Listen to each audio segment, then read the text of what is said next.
اور اس کا نظارہ دشمنی کی صورت میں اللہ تعالیٰ روز قیامت میں دکھائے گا۔ جیسے کہتے ہیں ہر چیز کا ایک روشن اور مثبت پہلو ہوتا ہے اور ایک تاریک اور منفی پہلو ہوتا ہے، تو رشتوں کے درمیان بھی جو مثبت اور روشن پہلو ہے وہ جب ان رشتوں سے تعلق جس رب نے بنایا اس کی خاطر ہی اس کو استوار کیا جائے اور اسی رب کی رضا کی خاطر اسے بڑھایا جائے اور ان حدود شرع کا خیال رکھا جائے جن حدود میں ہی وہ رشتے کارآمد ہوتے ہیں اور مفید ثابت ہوتے ہیں۔ ہم نے اس حوالے سے قرآن مجید کی مختلف مقامات سے ان قریبی رشتوں کے حوالے سے چیزیں دیکھی۔ سورہ تغابن میں ہم نے آیت نمبر 14 میں بیوی اور بچوں کا دشمن ہونا کیسے ہوتا ہے یہ دیکھا۔ سورہ توبہ میں پھر ہم نے دیکھا کہ ماں باپ بہن بھائی یہ تعلقات کس طرح دشمنی میں بدلتے ہیں۔ آج ہم دیکھ رہے ہیں ایک تیسرا سرکل ہمارے رشتوں کا ہوتا ہے۔ اس تیسرے سرکل اور دائرے کو دوستی کا تعلق کہتے ہیں۔ مخلوق میں انسانی تعلقات اور ریلیشن کا یہ تیسرا درجہ ہے۔ دوست، فرینڈشپ جس کو کہتے ہیں۔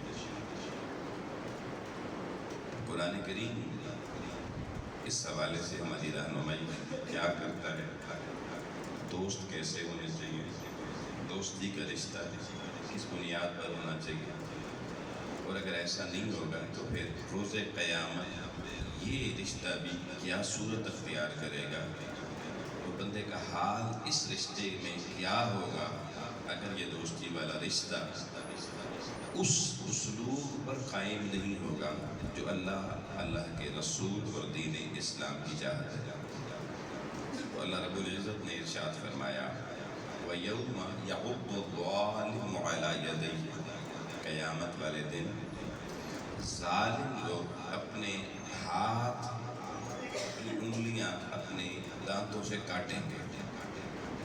یعض الظالم علی یدیہ، اپنے ہاتھوں کو بندہ خود کاٹے گا۔ تو کیا ہوگا؟ یقول، اور کہے گا اپنے ہاتھ کاٹتے ہوئے یا لیتنی اتخذت مع الرسول سبیلا، ہائے افسوس میں نے دنیا میں رہتے ہوئے رسول کریم والا راستہ وہ اب کیوں نہیں اختیار کیا۔ یعنی بندے کو افسوس ہی ہوگا کیونکہ رسول کریم نے ہر ریلیشن کیسے بنانا ہے، کیسے چلانا ہے، ہر چیز ہمیں بتائی ہے۔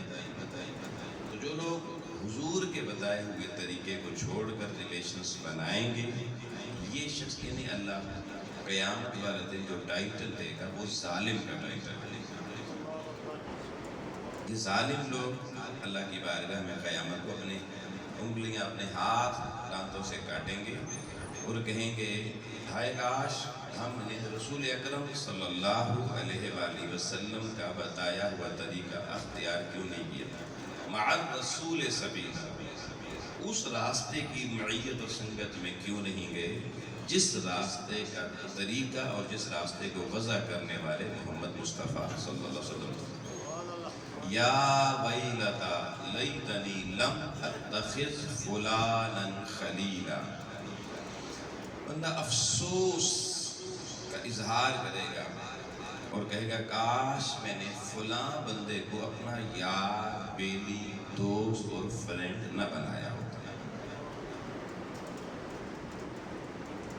یا ویلتا، انتہائی افسوس کا اظہار کرنا، یا لیتنی، مجھے کیا ہو گیا تھا، میں نے کیا کیا دنیا میں، لم اتخذ فلانا خلیلا، کاش فلانے بندے کو دوست نہ بنایا ہوتا، اسی نے تو مروا دیا مجھے۔ یہ راز آج یہاں پر کھل جائیں تو آسانیاں ہیں، اور اگر دماغ بند رہے تو وہاں قیامت کو یہ راز کھلے کہ ہماری دوستیاں یاریاں ٹھیک نہیں تھیں، تو وہاں سوائے حسرت کے، مایوسی کے، ناکامی کے، رونے کے کچھ ہاتھ نہیں آئے گا۔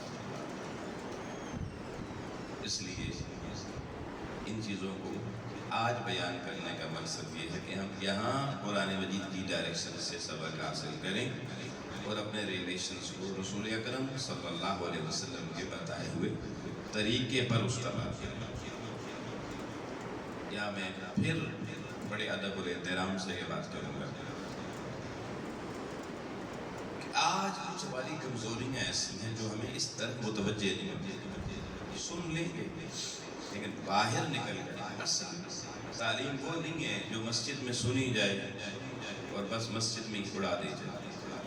اصل تعلیم تو یہ ہے کہ بندہ یہاں سے اٹھے تو باہر نکلے، تو وہ باہر جا کے اس کو اپنے آپ کو اس ماحول اور معاشرے میں دیکھے کہ کہاں میرے اندر یہ خرابی ہے اور میں نے اسے درست کرنا ہے، پھر اس تدریس اور تعلیم کا حقیقی فائدہ حاصل ہوگا۔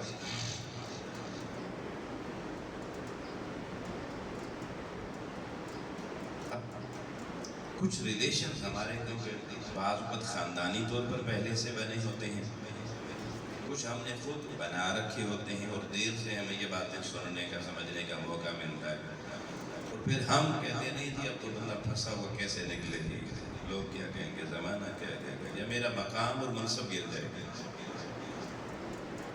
لیکن میں کچھ باتیں پھر بعض لوگ اپنے اوپر لے لیتے ہیں کہ شاید یہ صرف ہمارے لیے کی جا رہی ہے۔ بھئی میں تو سب کے لیے کر رہا ہوں، سب ہی یہ سمجھا کریں آپ ہر ایک کے لیے کر رہا ہیں، کسی ایک کے لیے نہیں۔ جیسے کئی کہتے ہیں فلانے کو یہ تیرے لیے یہ بات ہے، تیرے لیے نہیں، اس کے لیے بھی ہوئی ہے جو یہ بات کر رہا ہے۔ اب آپ کے ابا جی کا اگر کوئی ریلیشن کسی کے ساتھ ایسا ہے، اس وجہ سے فیملی فرینڈ شپ آپ کی چلی آ رہی ہے اور آپ نے بھی اپنا لی ہے کہ جن لوگوں کا اٹھنا بیٹھنا قرآن و سنت کے مطابق نہیں ہے، جن کی برادری رسم و رواج اچھے نہیں ہیں، آپ اچھا ان سے آپ کو انویٹیشن آ جاتی ہیں، فیملی انویٹیشن کی شادیاں، تو آپ جوان بیٹیوں کو لے کے بیٹیوں کو لے کے چل پڑتے ہیں، نہیں جانا چاہیے،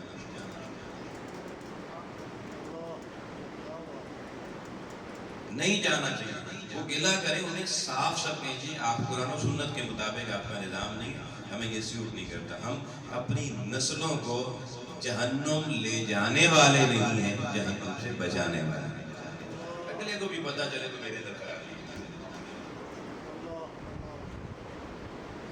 اچھے خاصے وہ جی بڑے بندوں کی شادی ہے جی، بیوی کو بھی کہیں گے ذرا کپڑے ذرا فیشنیبل، بال بنوا لو، کھلے کر دینا، دوپٹے اتار دینا، بھول جاتے ہیں ان ریلیشنز کی خاطر اور یہ نمائش کی خاطر، ریاکاری کی خاطر، خود نمائی کی خاطر۔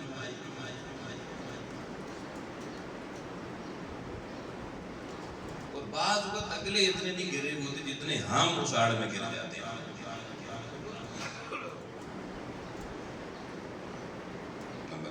نمبر 2 یہ ہے، پھر میں کہوں گا کہ ہم بیسیکلی ایک مائنڈ سیٹ ہمارا ایک پولیٹیکل ہے،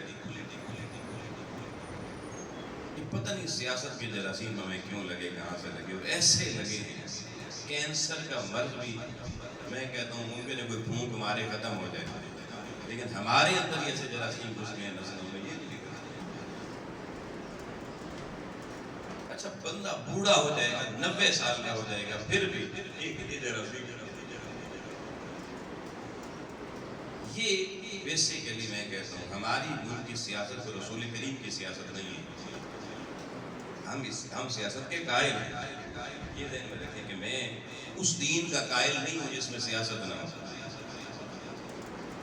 حکیم الامت کے اس جملے کا ترجمان ہوں کہ جدا ہو دین سیاست سے تو رہ جاتی ہے چنگے سے، جلال بادشاہی ہو کہ جمہوری تماشا، لیکن اس سیاست کے قائل نہیں ہے جس میں حکیم الامت نے کہا تھا بندوں کو گنا کرتے ہیں تولا نہیں کرتے، گنتی والی نہیں، اس میں تھوڑی سی چند جملے بتا دیں. مجھے بتائیں اگر حضرت نوح علیہ السلام کے زمانے میں الیکشن ہوتے کون جیتتا؟ نوح علیہ السلام جیت جاتے ہیں. سوچئے گا یار اس پیغام کی. اس دور کی انسانیت میں نوح کی کشتی میں تو کتنے بیٹھے؟ بیگم بھی نہیں بیٹھی, بیٹا بھی نہیں بیٹھا, سیاسی پارٹی ان کی الگ تھی. حضرت نوح علیہ السلام اگر الیکشن لڑتے تو نہ جیتتے. یہ اللہ کے پہلے پیغمبر ہیں. نبی تو پہلے بھی تھے, پیغمبر پہلے, رسول پہلے رسول, نبی پہلے سے حضرت آدم سے چلے آ رہے تھے. رسالت پہلی حضرت نوح علیہ السلام. آگے چلیے حضرت ابراہیم علیہ السلام اگر الیکشن لڑتے تو سوچئے گا جیت جاتے. قارون کے مقابلے کبھی بھی نہ جیتے.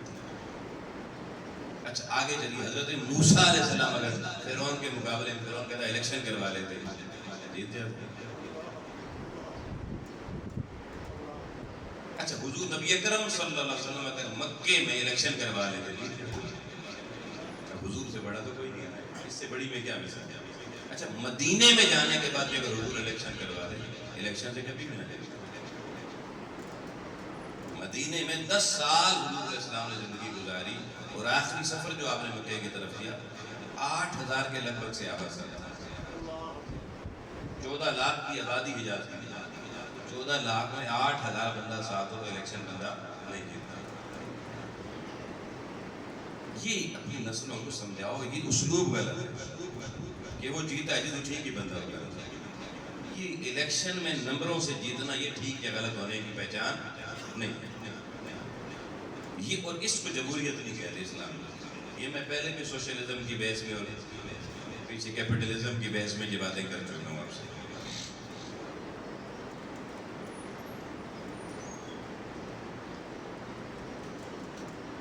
اس سے بڑی کوئی بات نہیں ہے کہ میں نے 4 بڑے انبیاء کا نام لیا. حضرت نوح علیہ السلام کا, حضرت ابراہیم علیہ السلام کا, حضرت موسیٰ علیہ السلام کا اور جناب محمد رسول اللہ صلی اللہ علیہ وسلم. اب کیا خیال ہے الیکشن ہوتے اور یہ نبی ہار جاتے تو آپ کیا کہتے کون ٹھیک ہے؟ آپ نعرے کس, آپ جیسی میرے جیسی عوام ہوتی تو نعرے کس کے لگاتے کون زندہ بنے؟ اس کی میں کہتا ہوں خوف خدا کا. قیامت کو رونا پڑے گا. آج زندگی میں اگر کوئی کسی کے بڑے والد دادا پردادا ان کے لیے بھی معافی مانگے. آپ کا نسلوں کا کام تو ان کے لیے استغفار کرنا ہے کہ ممکن ہونے کی یہ بات پتہ نہ تھی, کسی راستے پہ چل پڑے اور زندگی گزر گئی. اولادیں کثرت استغفار سے انہیں اللہ کی بارگاہ میں بچوا سکتی ہیں, نہ کہ انہیں کی راہ پہ چلتے ہوئے اپنا بیڑا بھی کرے. راہ اللہ رسول دین محمدی کی. قرآن مجید نے باقاعدہ یہ بات بتائی کہ رسول اکرم کے بارے میں حبیب اگر آپ کثرت کے پیچھے چل پڑیں گے, زیادہ ووٹوں والے کی گنتی کے پیچھے, تو آپ بھی گمراہ ہو جائیں گے. یہ میں اس میں موضوع پہ پہلے گفتگو کسی وقت مشاورت کے موضوع پر کرتے ہوئے, مشورہ کے موضوع پہ گفتگو کرتے ہوئے میں یہ حوالے آپ کو دے چکا ہوں کہ اللہ نے قرآن میں کہا میرے محبوب کہ کثیر لوگوں کی جیسے الیکشن کا ہوتا ہے کثیر جس طرح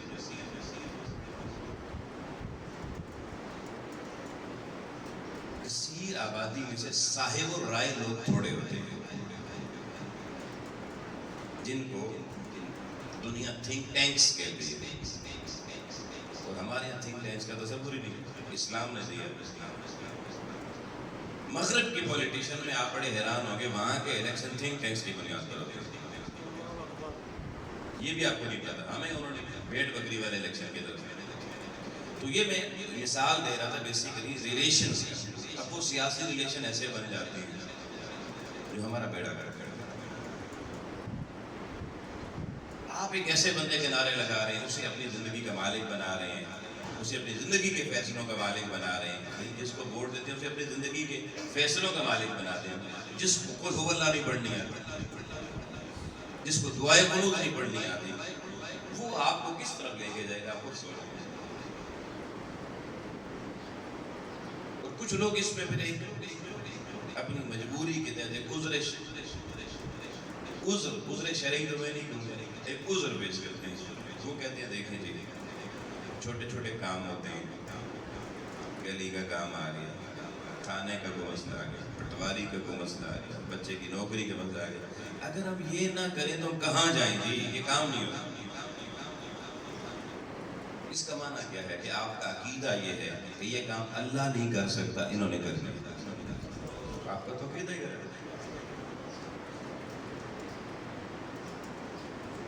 ادھر سے کہتے ہیں اللہ ہر چیز پہ قادر ہے، ایمان اللہ پہ رکھا ہوا ہے، لیکن اللہ کر نہیں سکتا، سیاسی بابا کرے. اس سے بھوکا مر جانا بہتر ہے.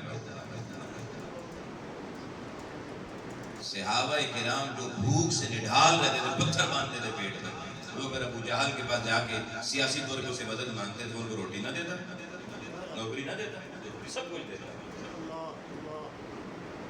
موسیٰ علیہ السلام کے ساتھی تھے فرعون کتنا خوشحال تھا، اس کی تو خوشحالی کا حساب نہیں تھا، کبھی زندگی میں بیمار تک نہیں ہوا. قارون کے خزانے تو ساری دنیا میں مشہور ہیں. لیکن اہل حق نے حضور علیہ السلام اور آپ کے ساتھیوں نے اہل بیت اطہار میں شیخ ابی طالب کی وادیوں میں گھاس اور پتے کھا کے پتھر زبانوں پہ رکھ کے وقت گزار دیا 3 سال، اگر باطل کے سامنے غلط سیاسی نظام کیا کہ گردن نہیں جھکی. یہ دین محمد. کیا حضور کو عزیز نہیں تھا کہ وہ مکے کی گلیاں پکی کروا رہے تھے؟ سوال پیدا ہوتا ہے. لیکن آقا علیہ السلام مؤخات مدینہ سیاسی بنیاد میں نہیں، ان سے تم اپنی روٹی روزی لو. مؤخات مدینہ 2 مسلمانوں کو بھائی بنا کے، ایک امیر کو ایک غریب کا بھائی بنا کر یہ معاشی نظام دیا تاکہ اسلام میں آپ کسی سیاسی وڈیرے کے پاؤں پکڑنے کی طرف نہ جائیں. آپ اللہ رسول کے دیے ہوئے مؤخات کے نظام کے تحت ایک امیر اگر غریب کو کھانا کھلا دے گا مر نہیں جائے گا. یہ نظام یہ میں عرض کر رہا تھا کہ اب دیکھیں اس کو بندہ قیامت والے دن کہا ہائے افسوس فلاں کو میں نے کیوں اپنا یار بنایا، مرے گا. پھر وہاں کہے گا لقد اضلنی عن الذکر، اس نے مجھے گمراہ کیا اس دوست نے. کس چیز سے؟ عن الذکر، اللہ کے ذکر سے. وہ تو اپنا ذکر کرواتے ہیں، وہ تو عوام کے بجٹ سے، لوگوں کے ٹیکس کے پیسے سے، اپنی ذات کے 1 روپے سے نہیں. بطور ایک ذمہ دار صرف اگر وہ آپ کی گلی بھی پکی کروائیں گے تو وہ آپ کا بورڈ گلی کے لوگ گڑ بھی نہیں لگائیں گے کہ عوام کے ٹیکس سے یہ گلی پکی کی جا رہی ہے. بورڈ کس کا لگے گا؟ اللہ رسول کا بورڈ لگے گا، آپ کا لگے گا. جس نے 1 روپیہ بھی نہیں لگایا اپنی جیب سے اس کا بورڈ لگے گا. مجھے پتا یہ کیا ہے، جھوٹ نہیں. اور آپ نعرے لگائے، کبھی اللہ کے بھی اتنے نعرے لگائے جو روز آپ کو کھلاتا پلاتا ہے، اس کا بھی کہیں بورڈ لگایا. یہ بورڈ لوگوں بار گندوں میں دیکھ کر میرا دل دکھتا ہے. میں کہتا ہوں ان بندوں کو کیسے سمجھاؤں، کس بورڈ کی تم پوجا کر رہے ہو؟ اس کی پوجا کرو جو ساری کائنات کو کھلانے والا اور اپنے خزانے سے کھلانے والا. تو وہ کہیں گے جی لقد اضلنی عن الذکر، انہوں نے ہمیں اللہ کے ذکر سے غافل کر دیا تھا. یا ذکر کا معنی نصیحت ہوتا ہے. اتنے غافل ہو گئے تھے ہم کہ ہمیں نصیحت کرنے والے نصیحت کرتے تھے. بعد اذ جاءنی، اور وہ نصیحت والا قرآن ہمارے گھروں میں موجود تھا لیکن ہم نے اس کا راستہ نہیں اپنایا. وَكَانَ الشَّيْطَانُ لِلْإِنسَانِ خُذُولًا، اور اللہ قرآن میں کہتا ہے یہ شیطان جو دنیا میں تمہیں غلط راستوں پہ غلط دوستیوں پہ لے جاتا ہے، قیامت کو تمہیں بے یار و مددگار چھوڑ کے بھاگ جائے گا. تمہارے کام نہیں آئے گا. یا وہ شیطان ان کو بھی اللہ کہہ رہا ہے جو تمہیں اس راستے ہٹانے والے ہیں، وہ سارے شیاطین قیامت کو تمہارے کام نہیں آئے گے. اور اس وقت لوگوں میرے رسول وہ امتی کہے گا یا اللہ میں ٹھیک ہے غلط راستے پہ چلا گنہگار تھا مگر میں تیرے رسول کا امتی تھا. آج بھی وہ علماء بات کرتے ہیں نا، سیاہ کار ہیں، بدکار ہیں، ٹھکرائے ہوئے ہیں، مگر مولا میرے محبوب کی امت ہے. اب سننا، یہ وہاں کہیں گے مولا بے شک سیاہ کار ہیں، ٹھکرائے ہوئے ہیں، مگر ہیں تو تیرے بابو کی امتی۔ اب کیا ہوگا نظارہ قرآن آج بتا رہا ہے۔ اور لوگوں رسول کریم اسی کا قول اٹھیں گے، وقال الرسول، اور میرے رسول کھڑے ہو جائیں گے کہیں گے مولا سن، یا رب، او میرے رب، ان قومی، یہ جو میری قوم ہونے کا دعویٰ کر رہا ہے، اتخذوا ھذا القرآن مہجورا، اس نے قرآن کا راستہ چھوڑ کر دوسرے رشتوں کو سوار کیا تھا، میرا اس سے کوئی تعلق نہیں۔ اس نے قرآن کا پیغام سن بھی مجھ پہ عمل نہیں کیا، یہ قرآن کو چھوڑنے والا تھا، یہ میرا کیسے؟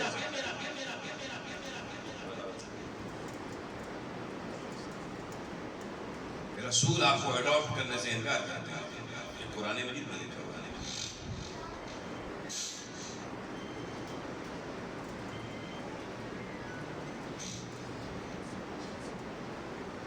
پھر آگے کہا وَكَذَلِكَ جَعَلْنَا لِكُلِّ نَبِيٍّ عَدُوًّا مِنَ الْمُجْرِمِينَ، ہر نبی کی امت میں مجرم لوگ نبی کے دشمن ہوتے ہیں، دشمن کے دوست نہیں ہوتے۔ اللہ اب اپنے نبی کہہ رہا ہے ان کو چھوڑ یہ دشمن ہے۔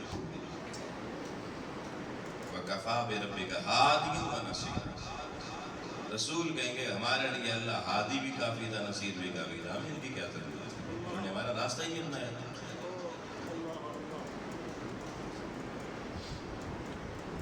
اب اس کے بعد بھی کوئی مغالطہ رہتا ہے۔ ایک یہ جو میں نے قرآن مجید سے پڑھ کے آپ کے سامنے رکھا،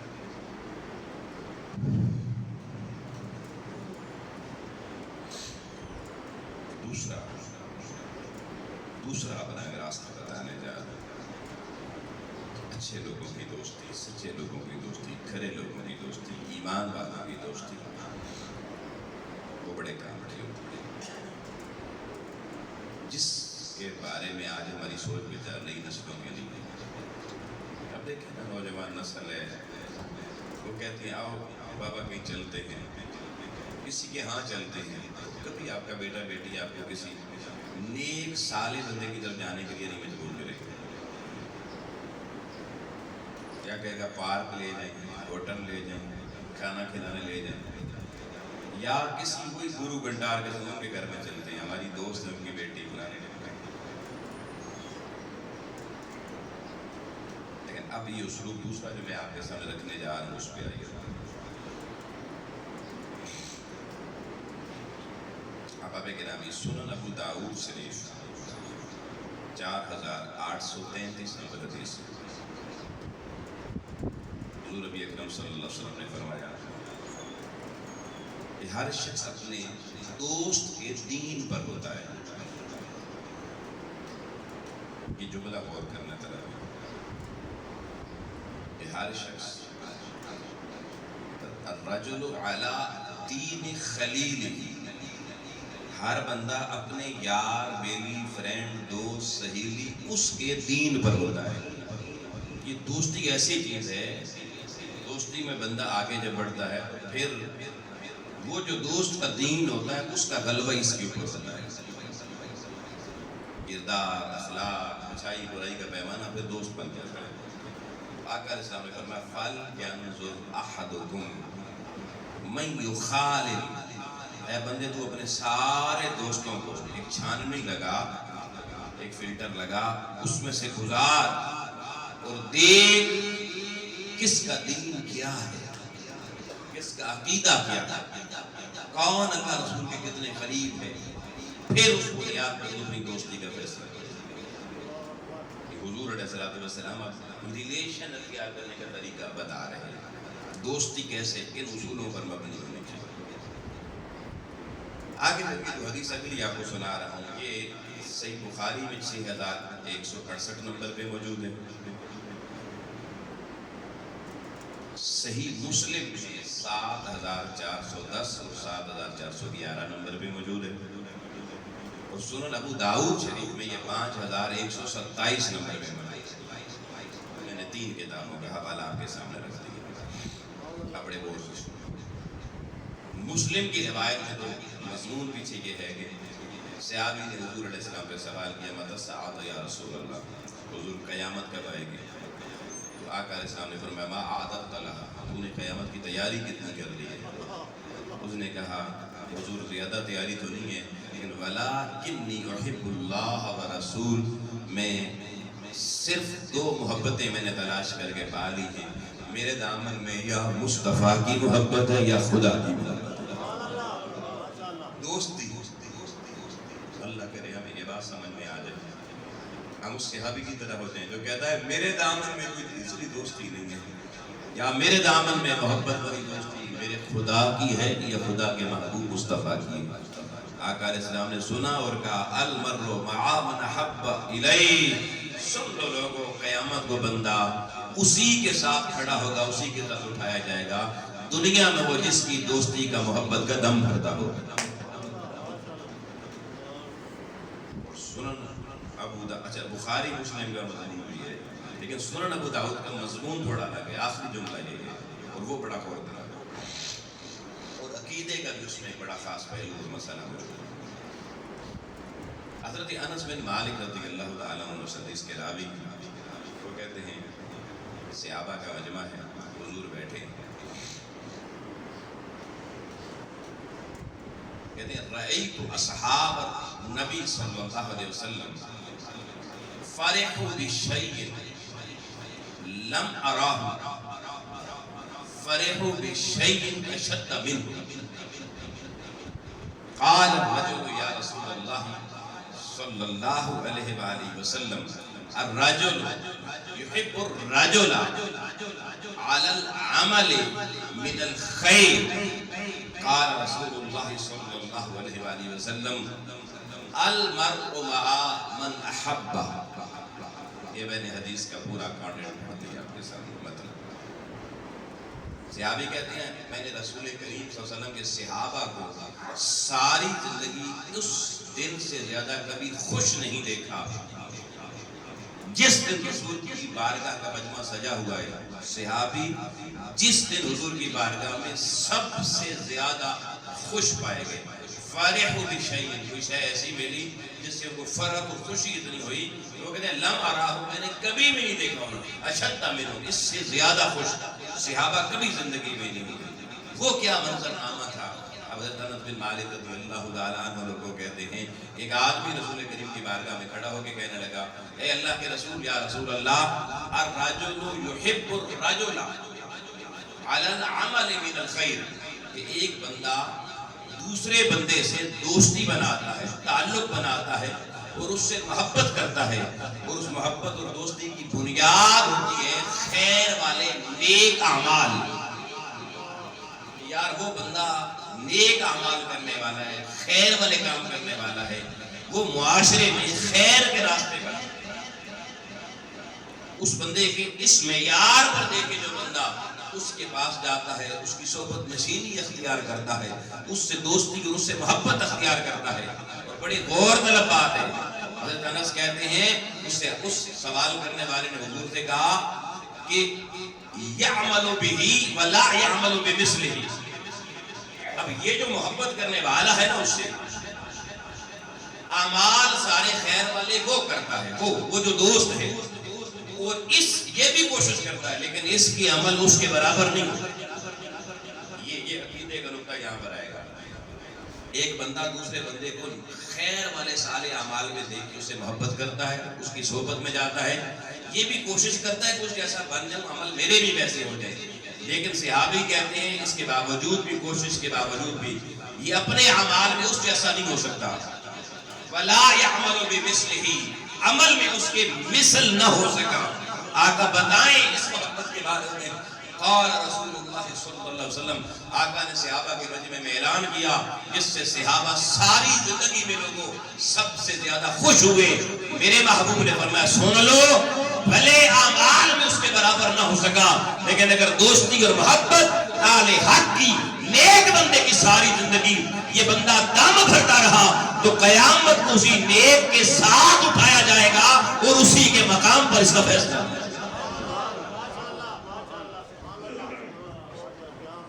یہ جو کہتے ہیں اب صرف اعمال کی بنیاد پہ برابری ہوگی، یہ حدیث نے ختم۔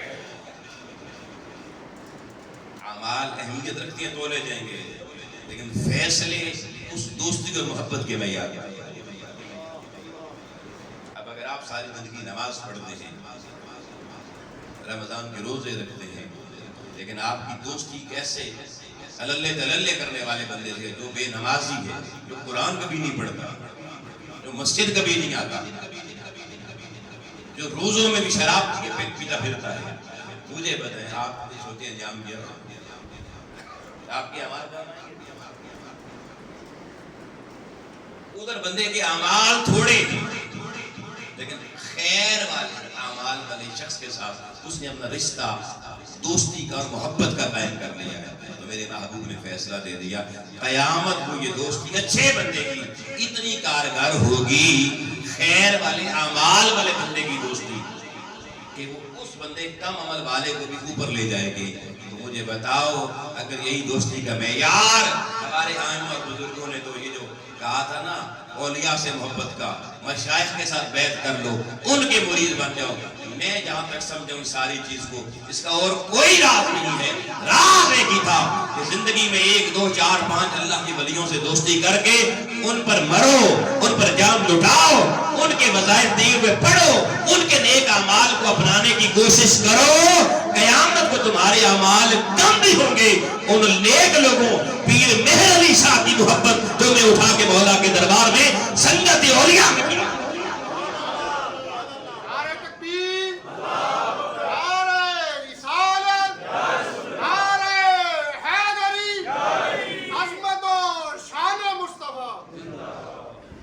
یہ وہ ہے یار ہمارے اس عقیدے کی بنیاد اس پر.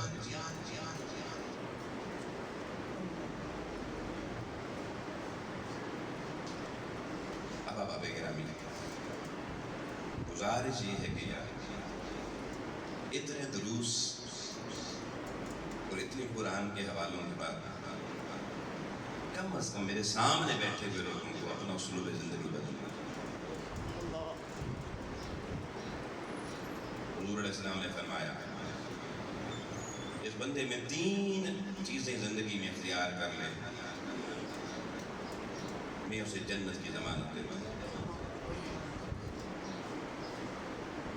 بلکہ یہاں تک فرمایا کہ اللہ تعالیٰ اگر اسے قیامت کو جہنم کی آگ میں ڈال دے گا تو جہنم کی آگ اس کو جلا نہیں سکے گی.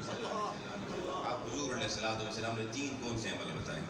سب سے پہلا عمل بتایا کثرت سے قرآن کی تلاوت کرنے والا.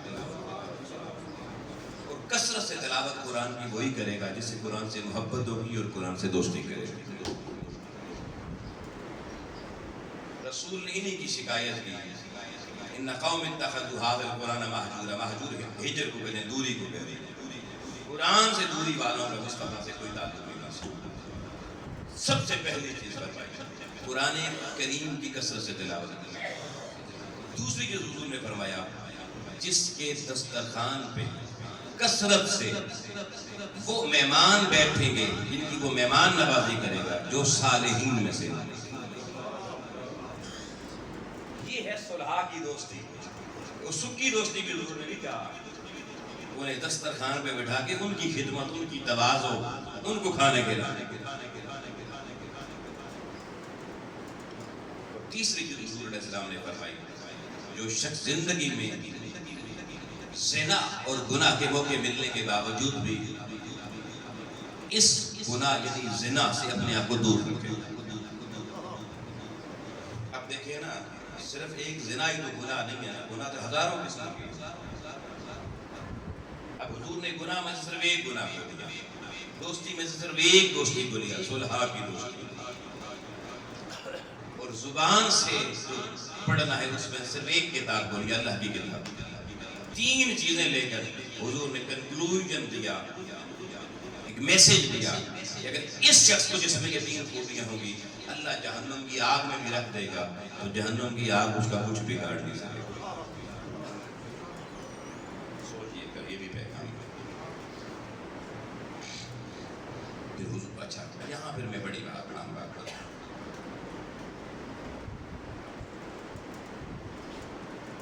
یہ بات صرف میں ابھی اس کا ابتدائیہ سامنے رکھ رہا ہوں. اگلے جمعے کو اس پہ تفصیلی بات کریں گے جس کی طرف اب میں بڑھنے جا رہا ہوں اور وہ بہت آگے زیادہ توجہ طلب ہے.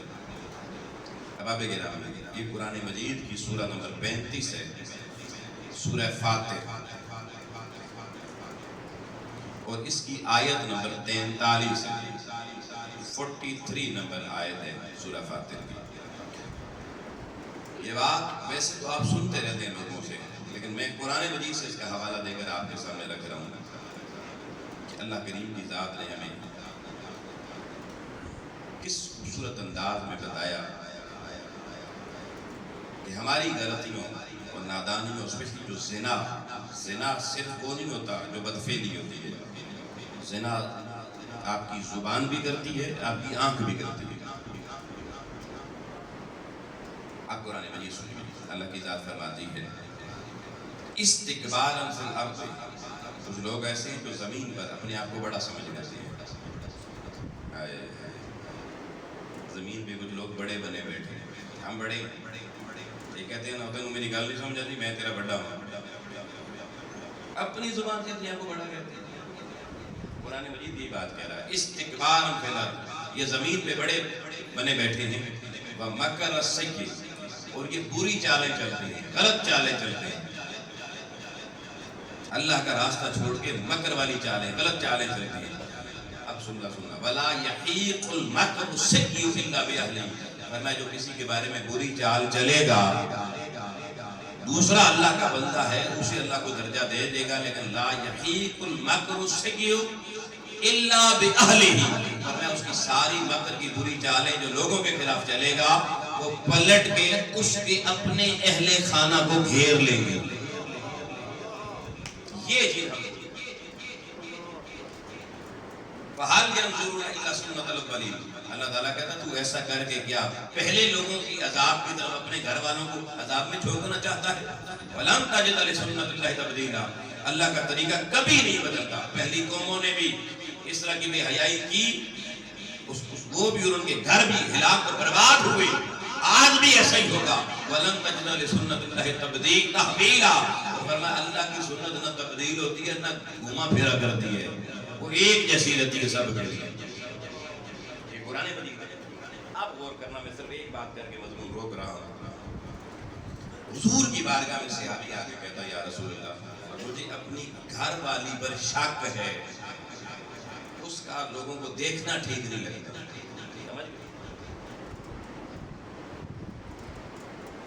اس نے اپنی گھر والی کو دیکھا، کسی اور کو دیکھ لی ہوگی، دائیں بائیں جھانک لی ہوگی، اس نے حضور کو شکایت کی۔ آؤ میرے کریم کا جملہ سننا، حضور نے صحابی کو دیکھا اور کہا تو اپنی آنکھوں سے غیروں کی عورتوں کی حفاظت کرنے والا تو بن جا، اللہ تیرے گھر والے کی آنکھوں کو طہارت عطا فرما دے۔ یہ ہے پلٹ کے گھر آنا۔ ایک سونار تھا، سونار لوگوں، وہ ایک دن جوہری کی سونے کی دکان تھی، زیور کی دکان بند کر کے شام کو گھر آیا، دیکھا بیگم بیٹھی رو رہی ہے، اس کی گھر والی بڑی خوبصورت عورت تھی، وہ رو رہی ہے۔ اس نے پوچھا اہلیہ آج کیا ہو گیا، کیوں رو گیا؟ اس نے کہا آج بہت برا ہوا۔ پوچھا، بڑے غور سے سننا۔ اس نے کہا ایسا ہوا کہ ایک بچہ جو ہم نے پالا تھا نا، لے پال، ایک بچہ کسی کا بچہ لے کے پال لیا، 1.5-2 سال کا بچہ لے کے پالا، بڑا کیا، اب 18 سال کا ہو گیا ہے۔ آج اس نے بڑی عجیب حرکت کی۔ کہا کیا حرکت؟ اس نے کہا میں نے اسے سبزی لینے کے لیے باہر دکان پہ بھیجا، وہ سبزی لے کر واپس آیا، جب سبزی والا شاپر مجھے پکڑانے لگا نا، تو میں نے جیسے ہی پکڑا، میرا ہاتھ، خوبصورت عورت کا ہاتھ اور کلائی، کہتے اس نے میری کلائی پکڑ لی، اسے بچے نے جس کو پالا تھا، اور ایسے لگا اس نے اس انداز میں میرے ہاتھ کو دبایا جیسے شہوت سے دبایا جاتا ہے۔ اس وقت سے رو رہی ہو، یہ کیا ہو گیا؟ جس کو خود پالا اپنے گھر میں، وہ بھی ایسا ہوگا؟ اس کے شوہر نے کہا قصور ہمارے اس نوکر کا نہیں ہے، قصور میرا۔ تیرا قصور کس طرح ہے؟ اس نے کہا آج میری دکان پہ خواتین زیور لینے آئی تھی، چوڑیاں لینے کے لیے، اس میں خوبصورت لڑکی وہ چوڑیاں اس کو پہننا چاہتی تھی، اسے پہنائی نہیں جا رہی تھی ان عورتوں سے، انہوں نے مجھے کہا بھائی آپ ذرا پہنا دیں، جیسے اس طرح سے ہوتا ہے ہمارے یہاں بھی۔ وہ کہتا ہے میں نے چوڑیاں لے کر اس کے ہاتھوں پہ پہنائی، اس کے ہاتھ بڑے نرم و نازک تھے، بڑے بڑے خوبصورت تھے، سفید تھے۔ جب میں چوڑیاں پہنا چکا تو میرے اندر بھی شہوت پیدا ہوئی، میں نے بھی اس کے ہاتھ کو تھوڑا دبایا تھا، ادھر میں نے یہ کام کیا، ادھر گھر میں یہ قرآن بتا رہا ہے۔ اس لیے مسلمانوں کس طرح دوسروں کی عورتوں کو سامنے جانتے ہو؟ بھول جاؤ تمہارے گھر میں کوئی نہیں آتا۔ جو جوان رستے میں جاتے کوئی بچیوں کو چھیڑتے ہیں وہ یہ کیا سمجھتے ہیں ان کی بہنوں کو کوئی نہیں چھیڑے گا؟ اپنی آنکھوں کی حفاظت کریں، اپنی دوستیاں اپنے تعلق ٹھیک کریں۔ جب صلحاء کی صحبت ملتی ہے تو آنکھوں کو حیا بھی ملتی ہے، زبان کو بھی پاکیزگی ملتی ہے، دل کو بھی طہارت ملتی ہے۔ جب تزکیہ کا نور ملتا ہے تو بندہ اللہ کی بارگاہ میں مقبول ہو جاتا ہے۔ اور جسے لوگوں میرا رب قبول کر لے، جسے میرا رب قبول کر لے، پھر وہ لوگوں کے لیے اس کی زندگی مشعل راہ تو بن جاتی ہے، لیکن وہ نہ اس دنیا میں برباد ہوتا ہے نہ اس دنیا میں۔ اللہ کی بارگاہ میں دعا مالک و غلام ہے، ایسے لوگوں کی شارع حیات کو اپنے لیے مشعل راہ بنا کر اس پر جینے کی توفیق عطا فرمائے۔ وآخر دعوانا